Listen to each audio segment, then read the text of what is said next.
because he always has the best jokes. But I want to talk about how Hollywood was built during the Great Depression. So during these hard times, people want to escape reality because reality sucks. You don't want to go home and think about how you can't do this or you can't do that. So what people are really looking for now in entertainment is value. That's why the movies grew so fast, because it's an inexpensive place for them to go and escape for a couple hours. And I think our nightclubs, when we do it in a value proposition, are doing the same thing.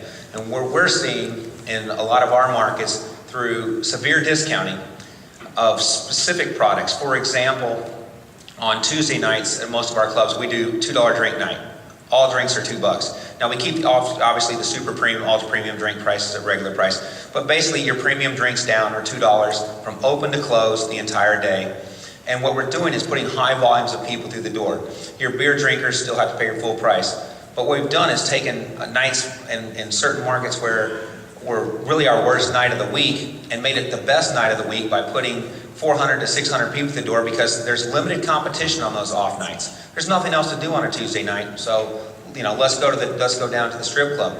And really, what we've done with the drink discounting is we're catering to the more of the nightclub scene, similar to what Jim was saying about how we're become a strip club and a nightclub. On those nights, it's a strip club that's really a nightclub.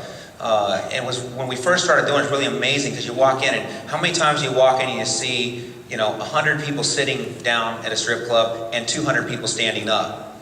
And that's really what we started noticing, is that we were pulling in those nightclub customers, and a lot of single guys and a lot of female customers. The other thing we started noticing was on a night where we were running, say, $1,500 or $2,000, all of a sudden now we're doing $15,000 and $20,000 nights, not making a ton of profit on the drink part of it. But we went from running, say, 8 to 15 girls to running 70 to 90 girls on that night, because girls from all over town want to come and work at the place that's the busiest. You get a lot of smaller club girls who are being pulled into some of those larger clubs. Now, obviously, it doesn't work as well if you can't put the capacity in, but if you've got clubs that are large, you put the capacity in. That's been working very well for us. Like Jim said, we are seeing the entertainer quality across the board is at the highest level it's ever been. If the average dancer in the absolute prime of the economy was a high school graduate, today the average entertainer's probably got 2.3 years of college. So the quality of girls, there are a lot better looking girls in a lot of the top clubs. And there's a lot more entertainers. But also that's bled down into our wait staff. Our wait staff is more educated, better looking. Our bar staff and our management staff, the number of management, some of the top restaurants in the country are laying off and cutting back. So it's bringing a lot of new talent to management into our industry. And people with a lot of corporate background that try to operate at a higher standard.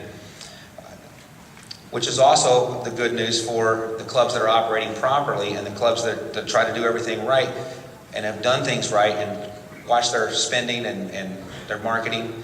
We're also seeing a lot of the weaker players in the industry shaken out. They're getting out of the business, they've closed their clubs, so there's less competition. And as we all know, in this market, in this industry, when a competitor closes, very seldom do they reopen because the licensing goes away.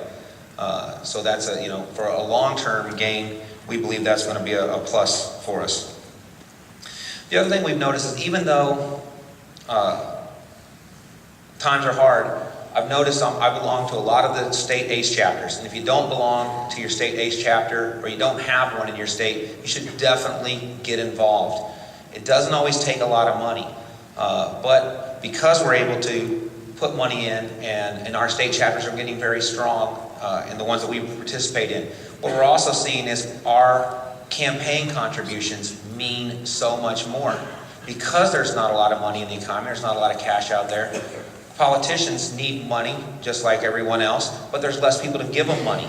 So the money that we donate is being much more influential for us and being remembered when we're facing tough ordinances. Certain states that aren't organized are facing really, really tough stuff.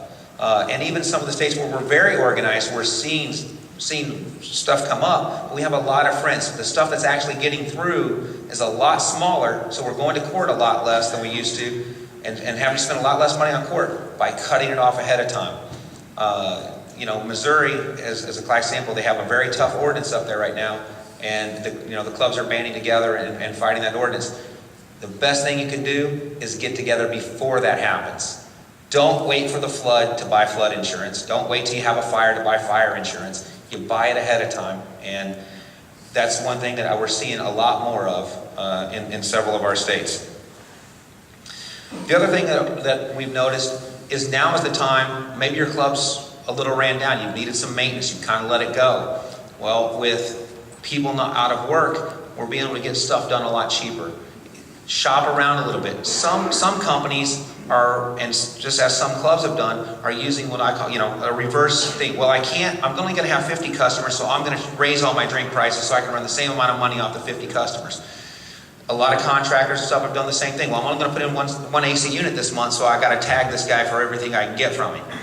Shop around, find the guy that's going to try to work harder. You know he's got to put in 4 units this month, where he only used to have to put in 2 to make the same amount of money, but you're getting a better deal for it.